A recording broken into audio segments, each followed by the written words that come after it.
Hey, how you doing? This is Willow Backpack, or Backpack OMG, back with another YouTube video. And today is gonna be a crazy story time. About the time I got robbed in my senior year of high school. And if you guys enjoyed the story time, be sure to like, drop a comment down below, and subscribe. And stop wasting time. Oh yeah, don't forget to get comfortable. Get a little snack, some popcorn, some water. A couple drinks, and let's just get right into this shit. So yeah, it all went down my senior year of high school.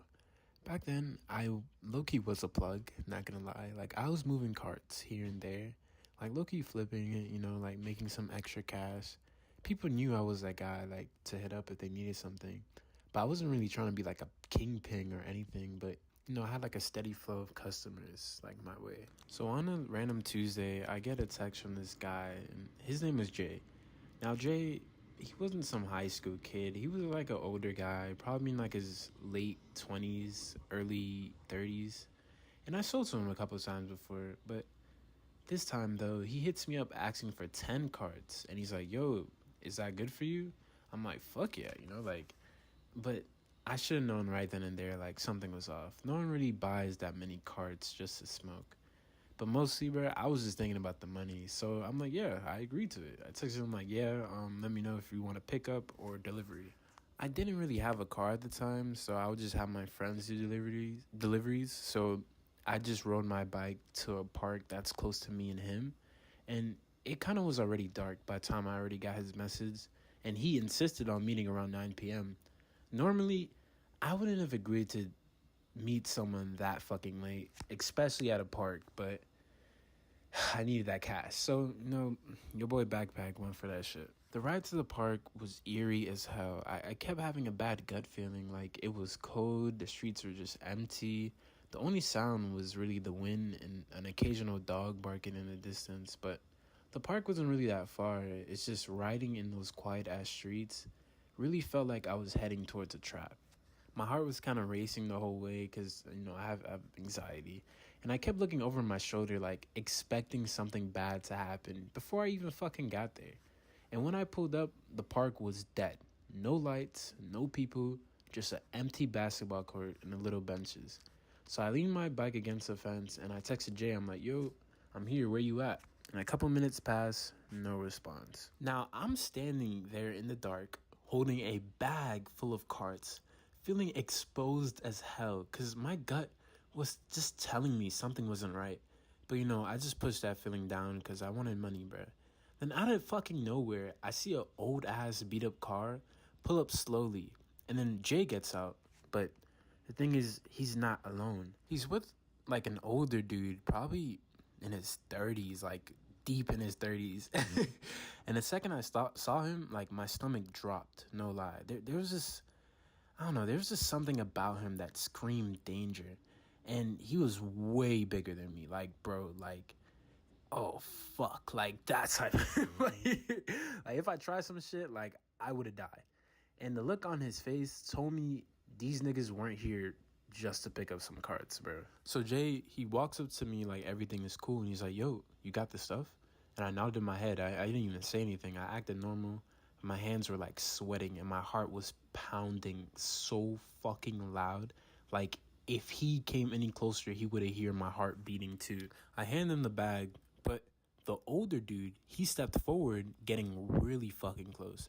And I noticed that his hand was tucked under a jacket. And then boom, bruh, I saw a fucking gun. And that's when my whole body just froze. This nigga pulls out the gun and he points it right at my fucking chest.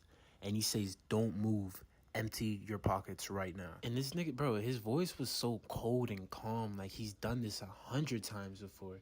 And at that moment, I genuinely felt like I was about to die. Out of all the story times I've told on my story, other than the one where I took Xanax and drank, I genuinely was feared for my fucking life. I couldn't breathe, my mind was racing, and my legs felt like they were just glued to the ground. I've never in my life felt this kind of fear before. It's like my life just basically wasn't in my fucking hands anymore. It's like everything at that point just slowed down. I could literally hear my heartbeat in my ears. And the gun looked way too real in the moonlight. And I deadass just told this guy, I'm like, yo, man, take whatever you want. I literally took my phone out of my pocket and my permit. That's the only thing I had. And my voice was shaking, bro. Like, holy shit. I don't know why I'm laughing, bro. I laugh in all my stories, but fuck, man. Like, seriously, yeah. I took everything out of my pocket and I didn't even care about the money at that point or the cards. Like, all I could think about was just getting out of there alive. And he didn't take my phone or my permit. Like, Jay just stood there, like, not saying a word. And this guy didn't even look at me in my eyes, bro. Like, Jay, I think is an asshole, bro. Because he knew that this was going to go down. And he didn't give a fuck at all. The older guy, he just snatched the bag out my hands. And he looked through all of it. And then he stepped back. Then he told me, from what I remember, he's like, yo, get on your bike right away and don't look back. And he was saying that while he was still pointing the gun at me. I nodded and my hands were just trembling, bro, as I picked up my bike.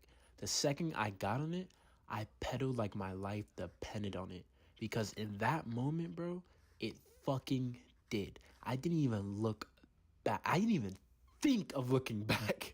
The whole way home, my heart was still racing. I couldn't barely even see straight. I should have fucking brought water that night, though. And when I finally made it back, I just sat there in my room, shaking, trying to process what could have happened, bro. Like, my mom genuinely could have, like, found me dead.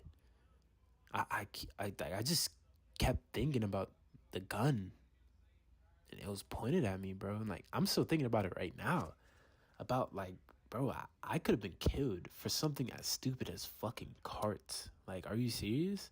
And I couldn't even sleep that night. Like, every time I closed my eyes, I saw that gun. And it was just cold fear, like, all over again. After that night, I seriously rethought everything about being a plug. Because I had, like, a good 8 carts left. So I smoked a few of them. I gave a few away for free. And I sold, like, the last 3. But after that, I really realized being a plug wasn't worth risking my life over. Like, that moment, like, really changed me. And it showed me how fast things could really go wrong. Like, seriously, guys. But yeah, I told a couple of my friends what happened, and, like, they told me, like, they think I got set up or some shit. I don't know. It's all over the place. I still think about that because this happened, like, literally last winter. So, yeah, like, literally 2023 winter. But, yeah, that's how I got robbed at a park while riding my bike. Just trying to make a quick deal, but that definitely was a wake-up call for sure. Moral of the story, guys, do not be a plug. Just cop from the plug. And yeah, that's the story time, guys. If you guys enjoyed the story time, be sure to like, comment, and subscribe. And I also got some new music on the way. I plan on dropping an EP, my cousin, actually, before the year ends. But yeah, that's really the story time, guys. I love you all, my little backpacks. And yeah, this is probably one of my more serious story times. But yeah, I love you all, my little backpacks, and I hope you have a beautiful day. Bye-bye.